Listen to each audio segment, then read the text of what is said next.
it's Anne Toohey from Room Junkie, and today is day 4 of our transformational tips to turn your home into a high-end space without spending a lot of money. Today I'm going to talk about choosing paint colours. Paint is probably the easiest, most effective and most affordable way of transforming your home. I find picking paints as easy as breathing, but I know that lots of people have a problem. So after today's video, I'm hoping you'll feel much more confident in choosing the perfect colour for your house. Now, the very first thing I want to share with you is, if you take your inspiration from your fabric or your wallpaper, and if you take into account the background fabric colour and pick a paint colour that's either a tone darker or lighter than this colour, you will always pick the perfect colour. And another little tip, when you pick your colour, I want you to get an A4 sized sample. Either paint it on a sheet of card yourself, 2 coats of paint, or buy an A4 size sample.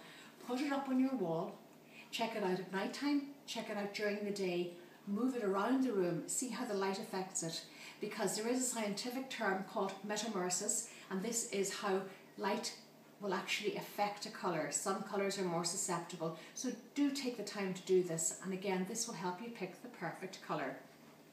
I find that neutral walls work best. If you have a neutral wall, you can add in your accent colours in your soft furnishings, your curtains, your rug, your artwork, and it's much easier to get a more pleasing look and a more high-end, controlled look in your room. Another thing I want you to do is to become familiar with the different variation in tones of colour.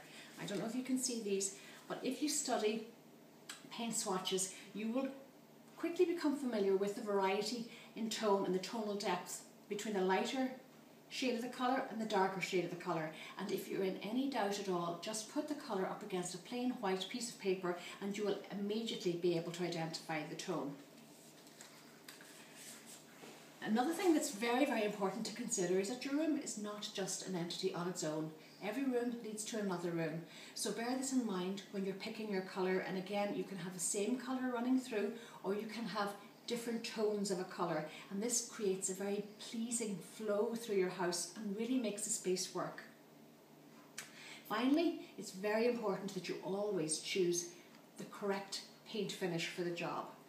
I prefer to use a matte paint on walls, simply because if your walls are not perfect, a matte paint is so forgiving and won't show off any bumps and lumps on the wall.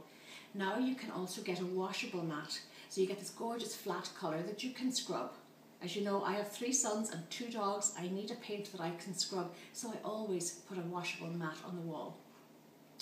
In an area of high traffic like a kitchen or bathroom, you may use eggshell or soft sheen. It won't be quite as flat a finish, but it's obviously more durable and more long living and wearable. If you're painting timber, I always use an eggshell or a satinwood paint, because again, you need something that you're going to be able to wash down. So go out, think about your paint choices for your home, and I hope that you find this video inspirational and helpful. I'll be back tomorrow, so until then, stay fabulous.